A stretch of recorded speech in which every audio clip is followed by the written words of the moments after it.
en la providencia de Dios, en nuestra serie de Navidad y el momento en que nos encontramos en nuestra serie del milenio, estaremos casi exclusivamente en Isaías durante el resto del año, con solo un par de excepciones. Esta mañana analizamos Isaías 7 sobre el nacimiento original de Cristo, y al continuar analizando los testigos del Antiguo Testamento sobre el próximo milenio, actualmente nos abrimos camino a través de los pasajes del milenio más clásicos en Isaías, habiendo leído Isaías 2 la última vez, y esta noche miraremos a Isaías 9, Isaías capítulo 9. Como dije esta mañana, es un pasaje clásico sobre la Navidad y vamos a disfrutar un doble mensaje sobre esto.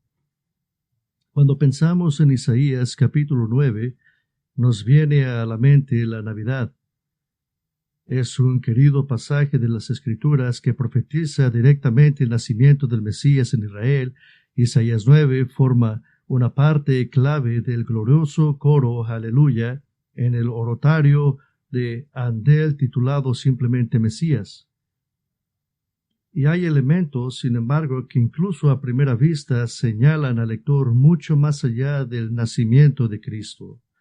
Palabras como eterno y sin fin, y desde entonces y para siempre, y reino, son palabras que suenan. Y por primera vez nos empezamos a mirar lo que quiere decir eso. Primero que nada, me gustaría repasar los primeros versículos de Isaías 9 y luego dejar que el texto nos lleve desde el pesebre de Cristo al trono de Cristo, porque la profecía de Isaías se refiere al tiempo de Isaías y se refiere al tiempo del nacimiento de Cristo. Y como sucede tan a menudo en la profecía, se supone a una preocupación por un tiempo futuro venidero. Enfocaremos nuestra organización en torno al Rey, ya que el nacimiento del Rey es el tema de Isaías 9 del 1 al 7, y lo voy a dividir en tres partes: la entrada del Rey, el pueblo del Rey y el carácter del Rey. Y vamos a pasar primero a la entrada del Rey. Hagamos un recorrido inicial por el texto. No sé si he predicado dos sermones al mismo tiempo del rey Acaz, y aquí está una vez más el rey Acaz, rey del reino israelita meridional de Judá del siglo 8 a.C., se ha negado a llegar a una verdadera fe salvadora en Dios y ha rechazado el amable ofrecimiento de Dios de dar cualquier señal que pudiera pedir en el capítulo 7, y rehusó obedecer a Dios. Y debido a la desobediencia de Acaz y la continua infidelidad al pacto del pueblo de Judá, se avecina un tiempo de gran oscuridad, a manos de los asirios primero, luego los babilonios, luego los griegos, y finalmente la oscuridad más grande de todas fue que Dios guardaría silencio durante 400 años. El final del capítulo 8 deja al lector sin esperanza y angustiado. Lea Isaías 8:22, dice: Después mirarán hacia la tierra y he aquí tribulación y tinieblas, lobreguez y angustia, y serán lanzados a la oscuridad. Pero el capítulo 9 comienza con una pequeña conjunción hebrea de dos letras, una palabra conectora que dice que algo nuevo está a punto de suceder, y es como si la oscuridad de repente se inundara con luz y esperanza, y la esperanza está en el Mesías. Y nuestro texto está configurado en gran medida como una respuesta destacada a la creciente oscuridad de los capítulos 6 y 8, que el Mesías viene, el Señor viene a salvar y a rescatar después de tanta oscuridad. Y el texto comienza grande y con gran esperanza, pero no va a haber más oscuridad para la que estaba en angustia. Como en tiempos pasados, él trató con desprecio la tierra de Zabulón y la tierra de Neftalí, pero después hará gloriosa por el camino del mar al otro lado del Jordán, en Galilea de los gentiles, dice Isaías. Entonces Isaías escribe en tiempos anteriores, aunque aún no ha sucedido, trató con desprecio la tierra de Zabulón y la tierra de Neftalí. Zabulón y Neftalí, dos de las tribus de Israel, situadas en la parte más septentrional de Israel, por lo que están en el mayor peligro y son más susceptibles a la influencia extranjera. Fueron los primeros en sufrir cuando Tiglat-Pileser de Asiria atacó a Israel en el año 735, como está en Segunda de Reyes capítulo 15. Fueron los primeros en ser ocupados por los asirios como resultado de su rebelión y pecado. Y esto está en la región de Galilea, hogar de muchos gentiles. Incluso en los días de Jesús, Nazaret de Galilea no tenía buena reputación. Importante porque aquí es donde Jesús crecería y comenzaría su ministerio en Caná de Galilea. En el versículo 2, el pueblo que camina en tinieblas. Esto habla de oscuridad espiritual y la desesperanza de una nación que nunca sería lo que alguna vez fue. Los judíos en Galilea vivían entre muchos gentiles. La pureza de la nación parecía perderse para siempre. Dios nos había hablado en 400 años. Y ahora hay una sensación repentina, un choque particularmente contra Galilea, la región de Zabulón y Neftalí, y contra Israel en general. Los siguientes 3 versículos se basan en imágenes del libro de Jueces para ilustrar lo inesperado, lo abrevado del cambio de fortuna.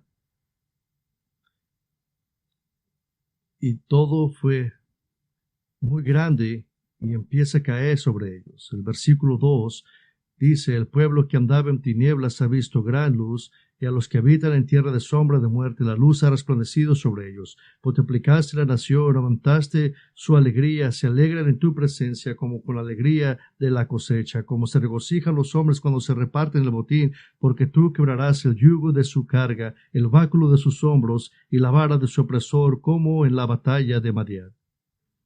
Y esto saca la historia de Jueces capítulo 7. Israel ha sido oprimido por las midianitas, pero Dios levantó al juez Gedeón para derrotarlos. Y recuerdan que Gedeón llevó consigo 32,000 soldados, pero Dios iba a derrotar a Madián basándose en su fuerza, no en la fuerza de Israel. Por lo que Dios redujo la fuerza de Gedeón a 300 hombres. Y Gedeón y sus hombres llegaron al campamento madianita en medio de la noche e hicieron lo más extraño. Gedeón los dividió en 3 compañías de 100 hombres, cada uno sosteniendo una antorcha con una tinaja encima en una mano y una trompeta en la otra mano. Pero eso fue lo que Dios quiso hacer, y rodearon el campamento, luego tocaron las trompetas y rompieron las tinajas, y así que la noche fue destrozada con un ruido repentino de tinajas rompiéndose y 300 trompetas ruidosas, y el campamento repentinamente iluminado por 300 antorchas brillantes. Y los midianitas estaban tan confundidos que comenzaron a matarse unos a otros, y los que huyeron fueron perseguidos. Y por cierto, la tierra de quién fue salvada de los midianitas por el repentino estallo de luz. Gedeón derrotó a los midianitas que habían ocupado la tierra de Neftalí y Zabulón. Y esa imagen está sacada del libro de Jueces. El versículo 2, lo repentino de la luz que brilla. Versículo 4, la repentina ruptura del yugo de carga.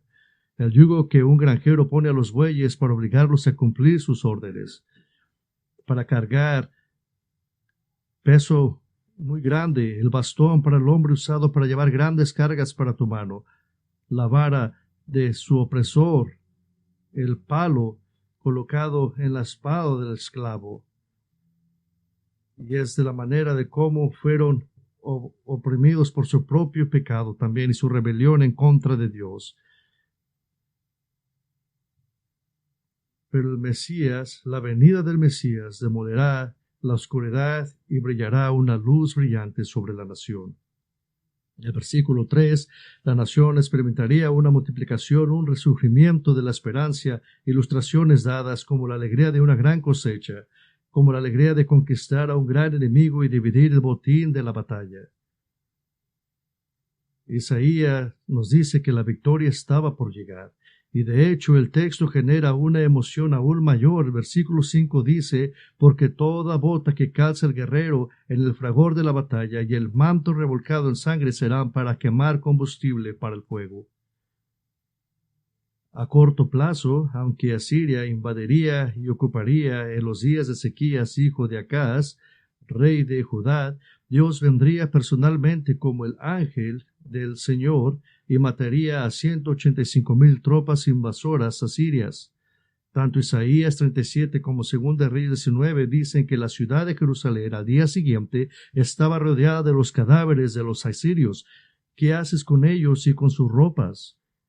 ¿Qué haces con eso? Los quemas. Y eso es lo que está describiéndose aquí. Lo que se perfilaba como una batalla masiva se convirtió instantáneamente en paz cuando Dios intervino. Entonces, en el versículo del 1 al 5 hay una intensidad, un colapso, una construcción. Mesías viene, Él traerá la luz de la salvación. Él traerá alivio del dolor y del dolor traerá consigo la gracia de Dios. Versículos 3 y 5, no nos podemos escapar de ellos. Esto indica que una gran victoria militar se avecina, y estos versículos aumentan la atención con la pregunta: ¿cuál es la gran luz que viene a salvar a Israel? O mejor pregunta: ¿quién es la gran luz que viene a salvar a Israel? El Mesías conquistador llega para salvar el día, y es el equivalente literario del sonido de las trompetas.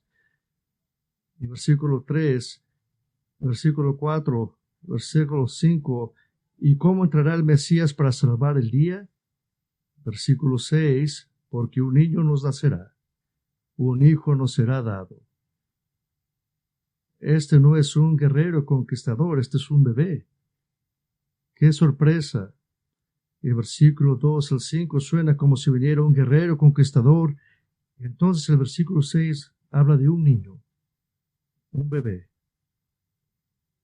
Y estas dos breves declaraciones, la profecía del nacimiento del Mesías Jesús, están cargadas de potencial y importancia.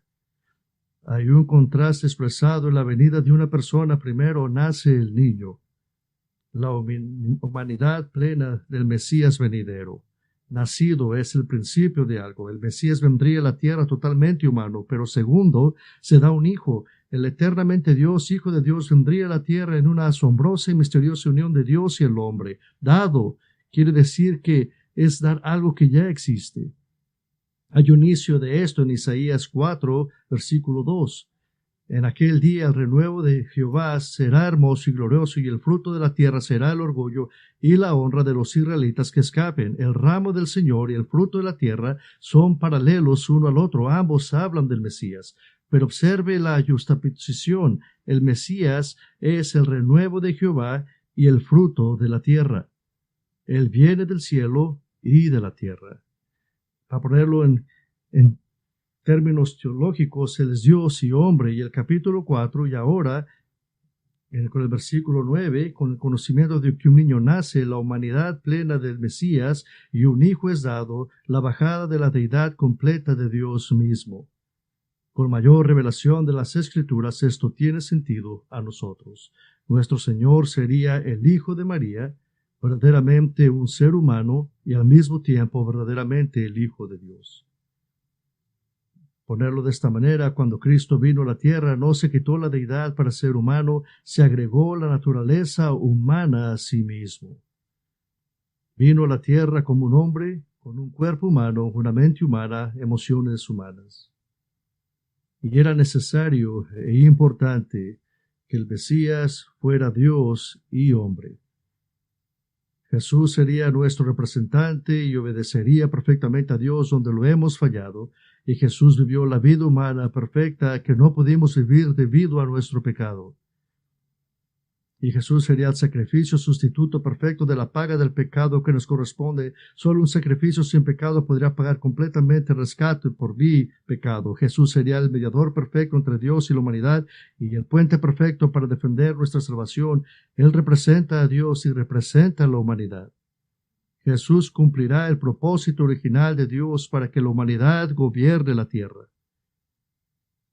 Jesús vivió una vida que es un ejemplo perfecto a seguir. Para ser más como Cristo debemos ser imitadores de Cristo. Jesús es el prototipo de un cuerpo redimido, un cuerpo que ha muerto, ha resucitado y vivirá para siempre. Porque Él vive, los que creen en Él vivirán. Puede ser perfectamente comprensivo como nuestro sumo sacerdote, como nuestro representante ante Dios. No hay ninguna prueba o problema que suframos con los que Él no esté íntimamente familiarizado como compañero humano.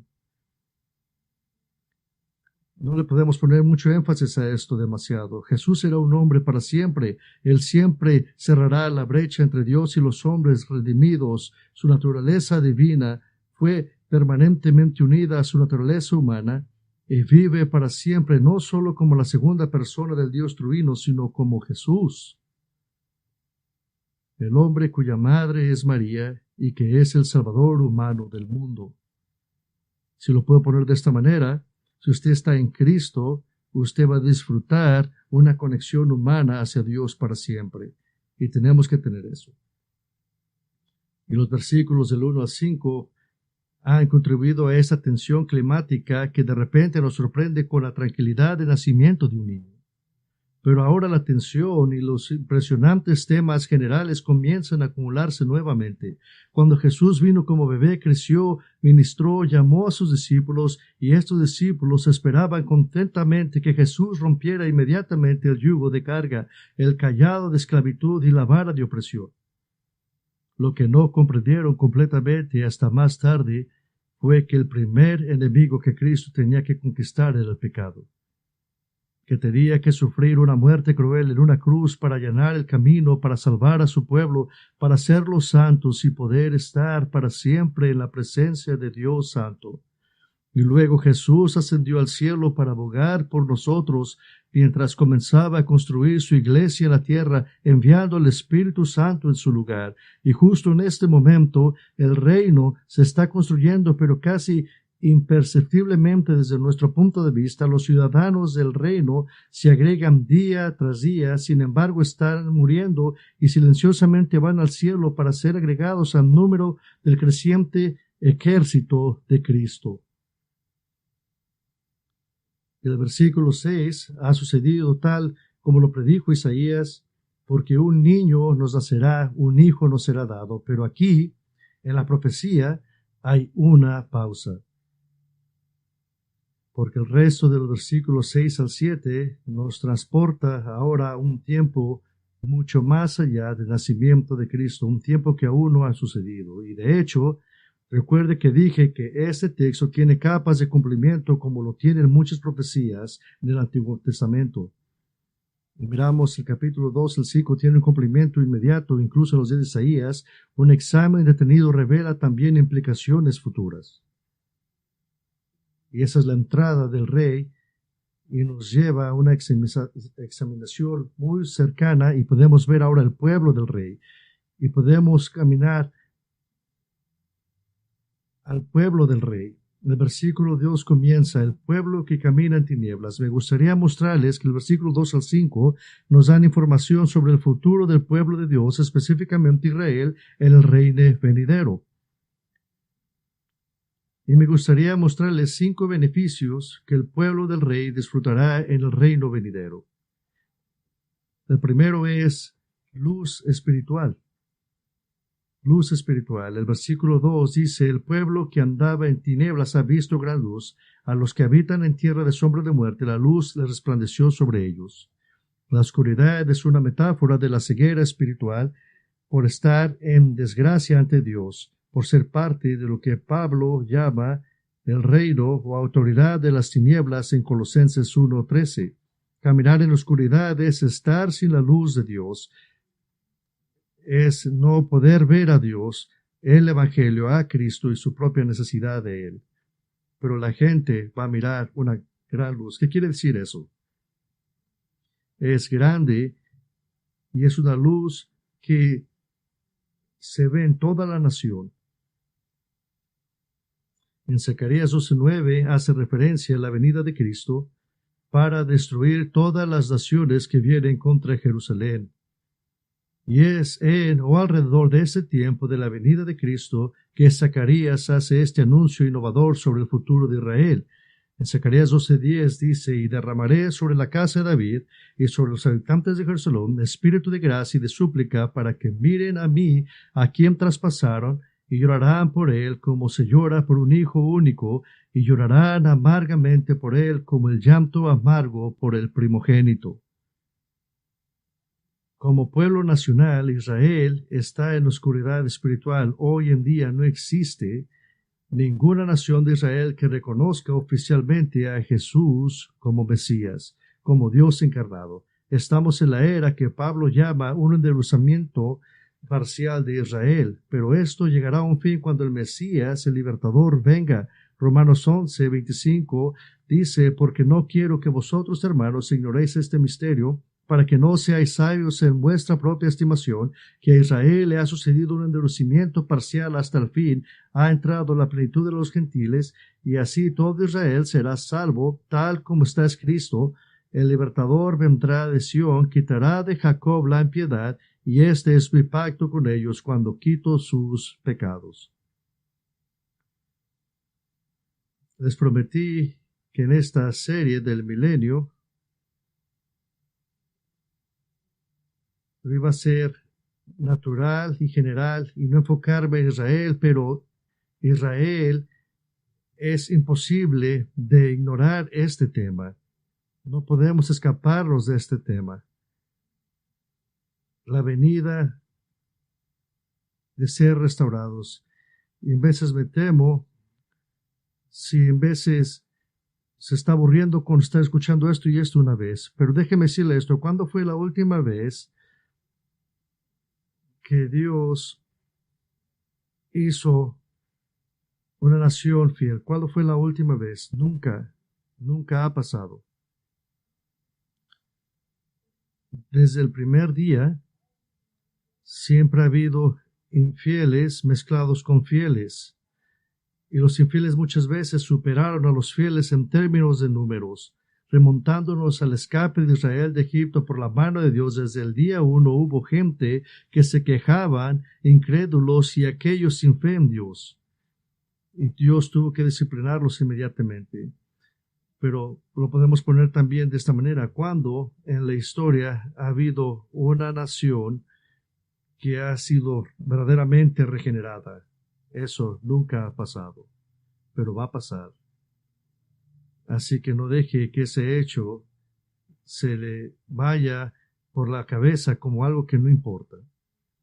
El primer beneficio que disfrutará el pueblo del Rey en el reino venidero será luz espiritual. El segundo será una nación en crecimiento. En versículo 3, Isaías declara que Dios multiplicará la nación. Permítanme darles dos razones por las que esta es una promesa tan gloriosa, una histórica y otra teológica.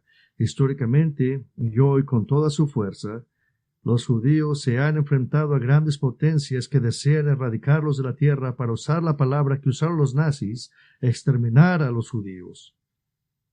Este esfuerzo continuará hasta el regreso de Cristo.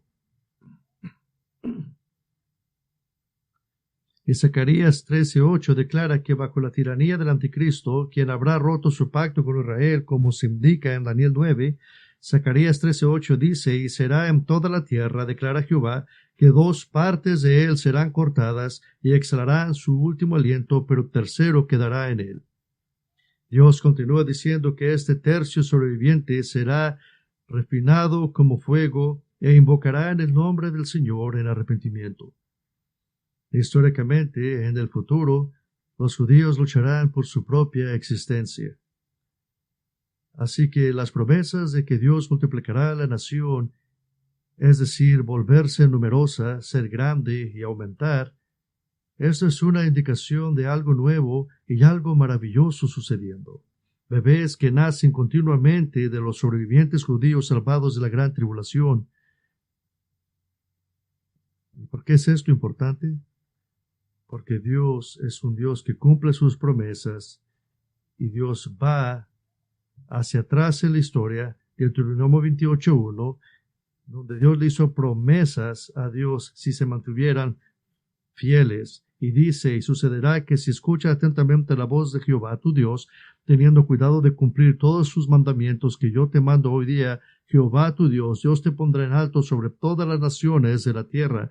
Deuteronomio 28:4, benditos serán los descendientes de tu vientre, y el producto de tu tierra, y los descendientes de tus bestias, el aumento de tus vacas, y las crías de tus ovejas. ¿Qué quiere decir esto? Que históricamente, que los Judíos han estado luchando simplemente por existir, pero en este reino va a haber bebés por todos lados, un tiempo glorioso de crecimiento.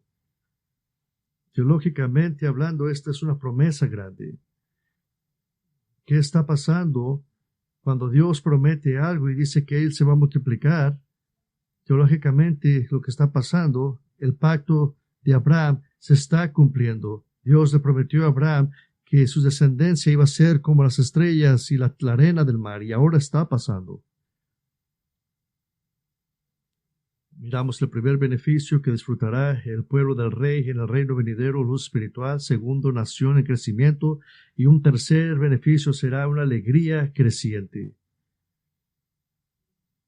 Alegría que va a ir creciendo.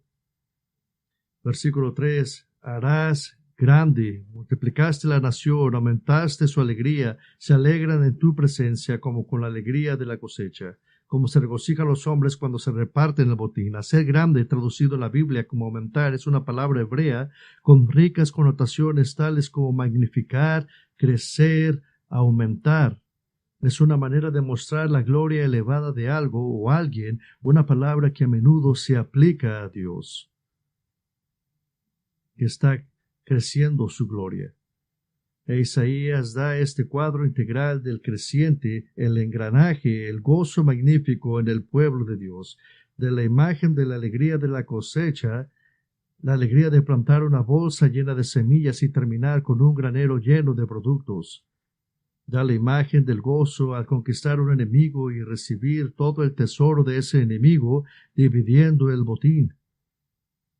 Ambas son cosas dadas exclusivamente por Dios. Ambas son imágenes tomadas de las promesas a un Israel fiel, hallados en la promesa de Deuteronomio 28.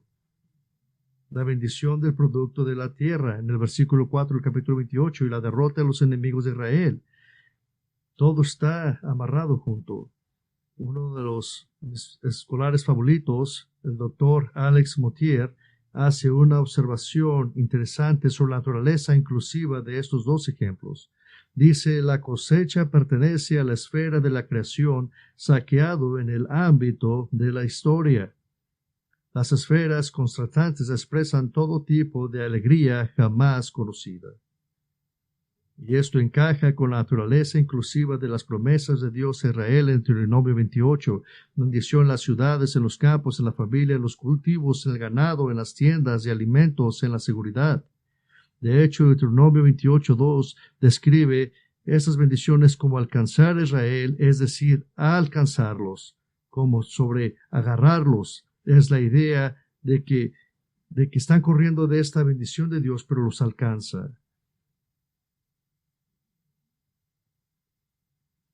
Entonces, ¿cómo podría describirse esta gran alegría creciente? Y yo creo que podemos entender esto no simplemente viendo nuestras propias vidas hoy. Tenemos algunas áreas de la vida que pueden darnos algo de alegría y satisfacción.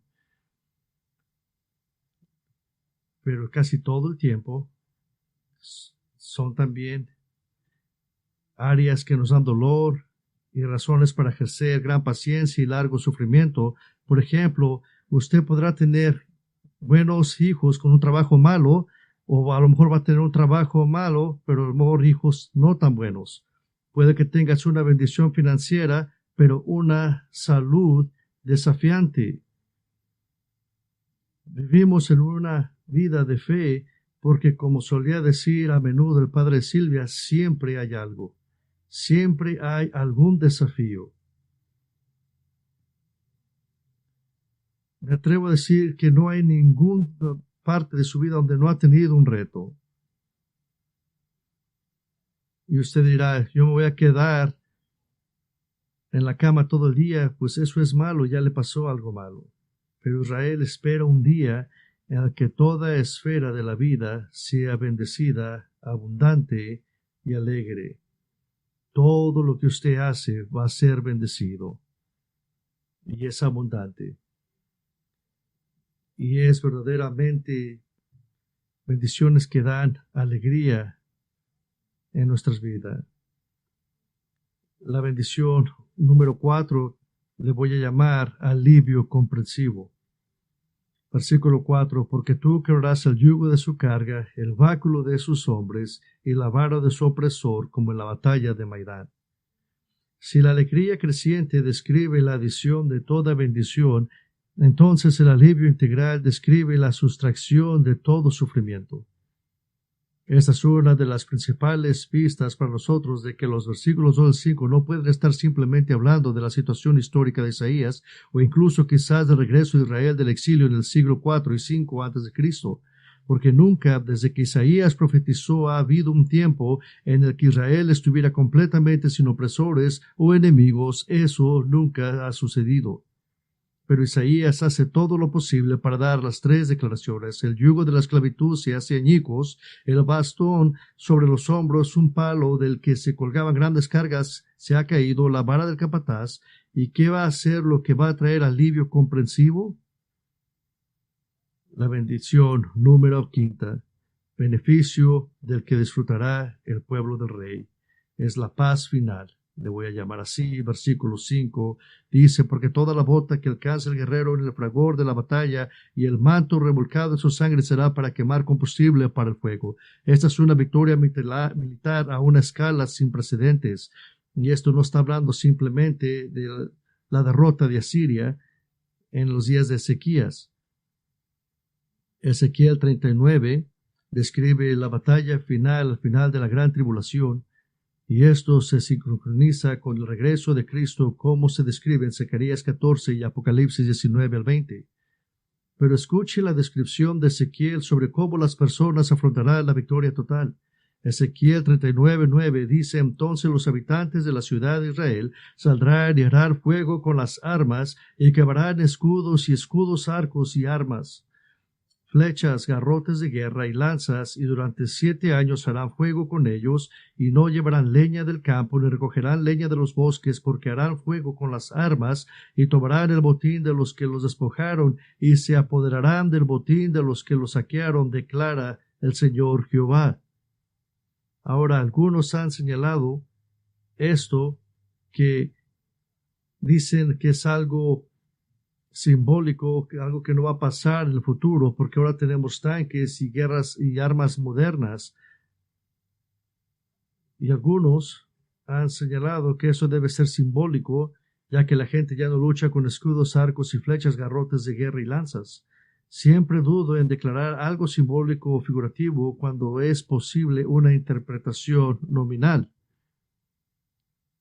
Considere esto. Para cuando ocurra la batalla final, los juicios de los sellos, los juicios de las trompetas y los juicios de las copas de revelación ya habrán sucedido, incluyendo guerra mundial. El 25% de la población muere a causa de la violencia, el hambre, las enfermedades y las bestias salvajes. Un gran terremoto, el sol y la luna se oscurecen, los meteoritos caen de la tierra, las montañas y las islas se mueven, granizo y fuego mezclados con sangre cayendo sobre la tierra, 1/3 parte de la tierra quemada, 1/3 de los océanos se convirtió en sangre, 1/3 de las criaturas marinas muertas, 1/3 de los buques océanos destruidos, 1/3 la parte del agua dulce envenenada matando a muchos. El sol y la luna se oscurecieron nuevamente, demonios liberados en la tierra durante 5 meses, 1/3 parte de la humanidad muerta por plagas y fuego, el anticristo asesinado, aquellos que no lo siguen, no lo adoraron, llagas en todas las personas que siguen al anticristo, todo el mar se convierte en sangre matando toda la vida marina, toda el agua dulce se convirtió en sangre, el sol se intensificó para quemar a la gente con calor, luego oscuridad sobre el reino del anticristo, la gente se muerde la lengua a causa de su llaga de dolor, y un terremoto tan fuerte que las islas de la tierra se hunden y las montañas se aplanaron, y granizo de 100 libras que cae sobre la tierra. Después de todo esto, los grandes ejércitos malvados de la tierra que vienen contra Jerusalén, es muy posible que estén armados con lanzas, arcos, flechas y palos de guerra. Y Ezequiel dice que la victoria del Mesías sobre los enemigos de Israel será tan final que no necesitarán leña durante 7 años.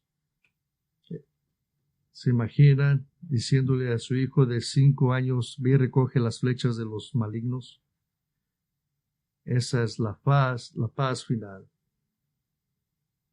Están quemados lanzas y arcos. Era un recordatorio que el Mesías ha traído paz a la tierra. Luz espiritual, nación en crecimiento, alegría creciente, auxilio integral, paz final. Pero estos beneficios no ocurrirán en el vacío. Habría una causa eficiente de todos estos beneficios. Y hemos visto la entrada del Rey, el pueblo del Rey, el carácter del Rey. El carácter del Rey. Versículo 6. Porque un niño será dado a nosotros, y su gobierno va a descansar en su hombro, y su imagen dirá que es un consejero magnífico, príncipe de paz, y no va a haber final a su reino.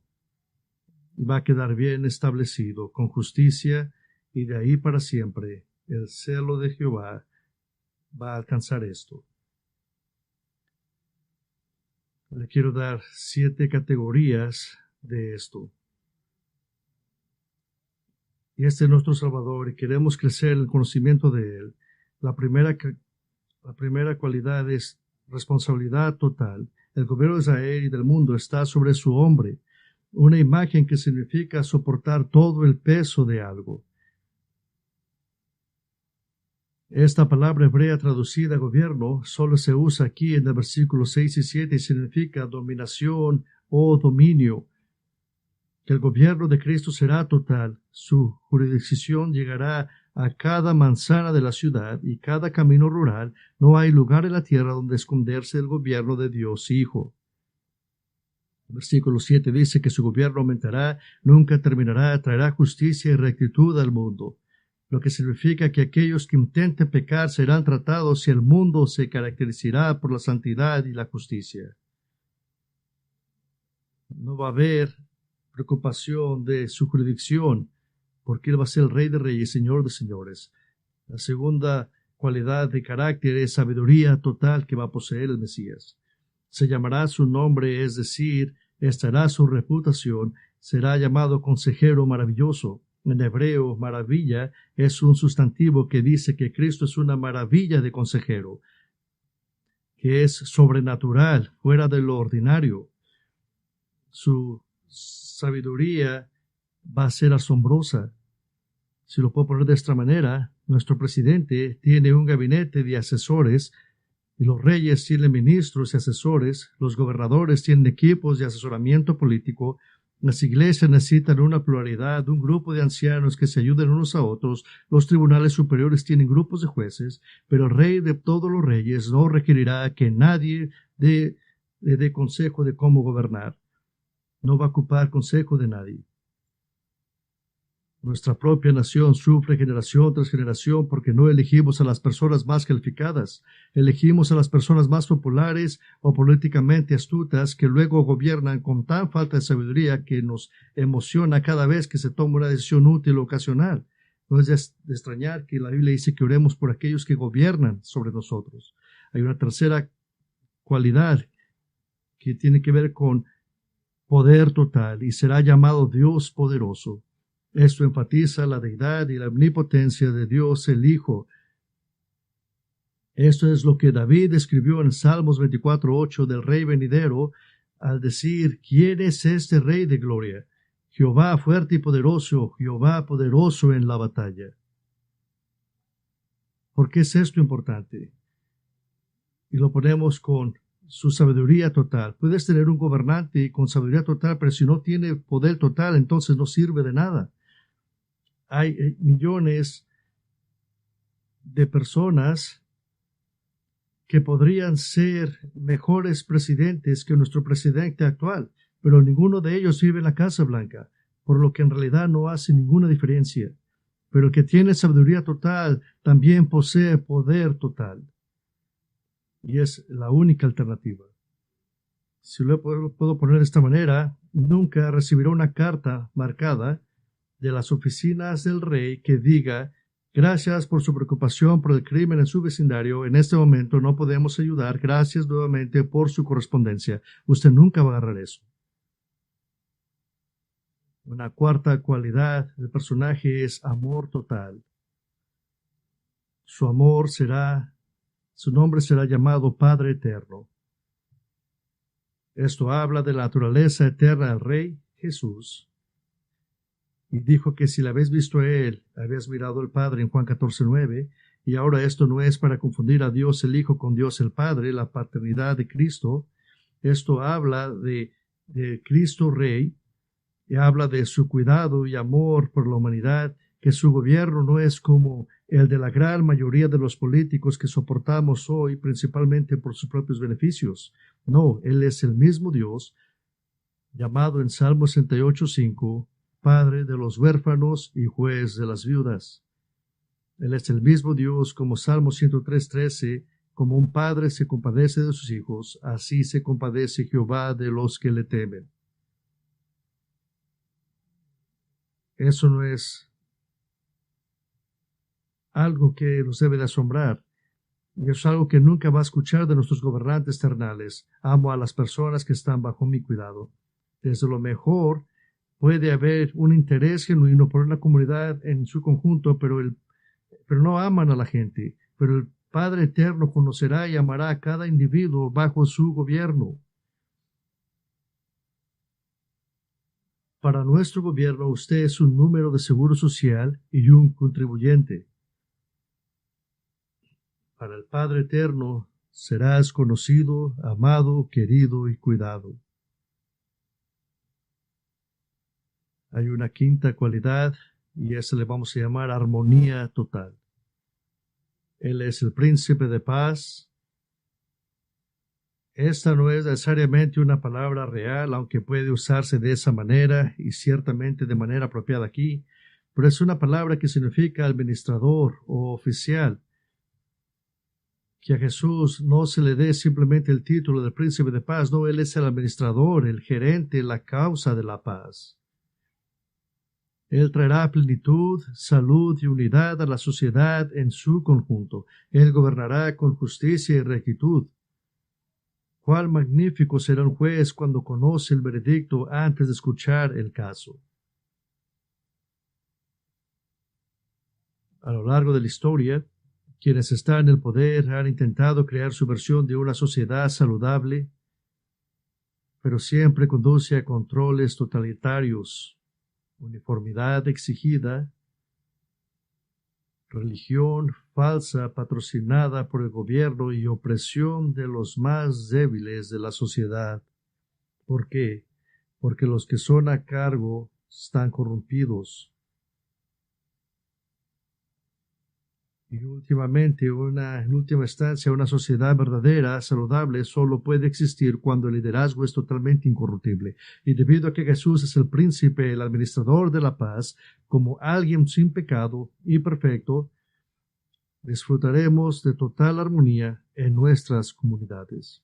Si lo puedo poner de esta manera, si usted vive en una comunidad cerrada, esa comunidad siempre va a estar abierta. Si la puerta la deja abierta, la puerta siempre estará abierta. Hay una cualidad sexta al que le llamaremos cumplimiento total. Al poseer y actuar de acuerdo con todas estas cualidades, Jesucristo está cumpliendo todos los aspectos del pacto de Dios con David de 2 Samuel capítulo 7. Jesús está en el trono de David, sobre el reino de David. Él lo establecerá, hablando del principio del reino milenial, y lo mantendrá hablando de la conservación continua de este glorioso gobierno, de entonces adelante y para siempre.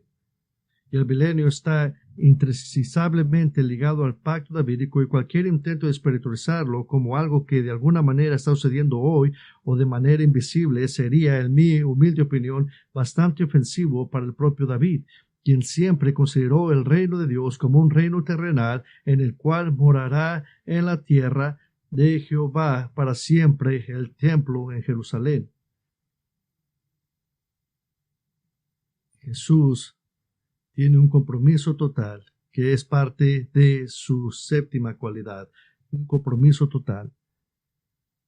La línea final del versículo 7 declara que el celo de Jehová de los ejércitos, el comandante de los ejércitos de Dios, logrará esto. Ese es el celo de Dios. Esta palabra que dice el celo tiene que ver con que tiene celos acalorados, que está celoso por su pueblo y continuará con ese compromiso total, esa intensidad durante todo su reinado.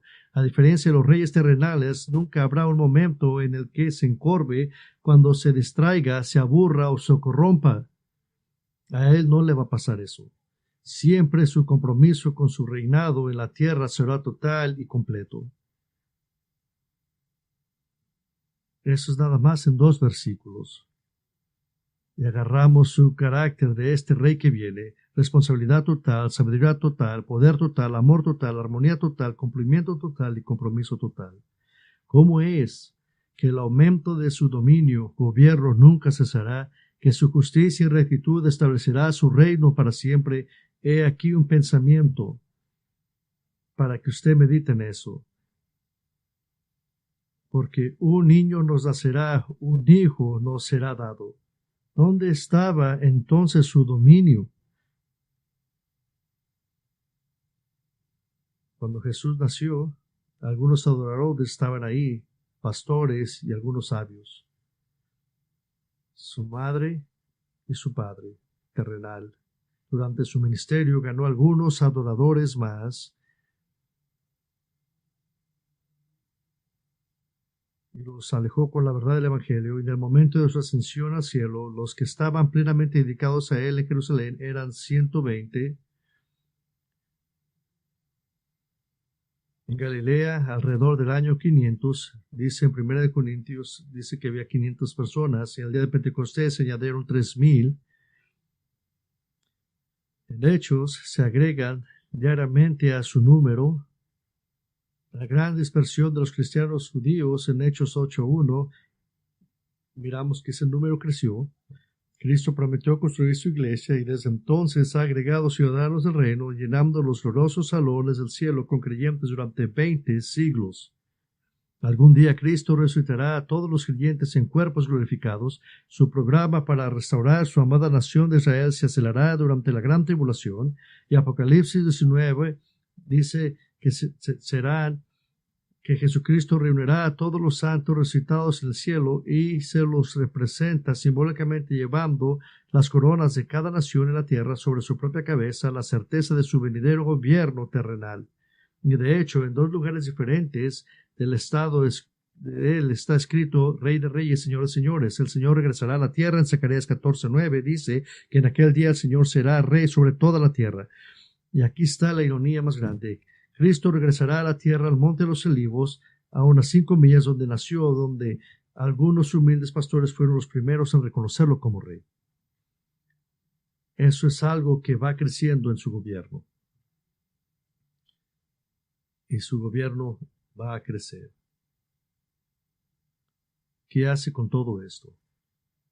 Me gusta la antigua traducción de la Reina Valera de Hebreos 12:2, en 3 palabras.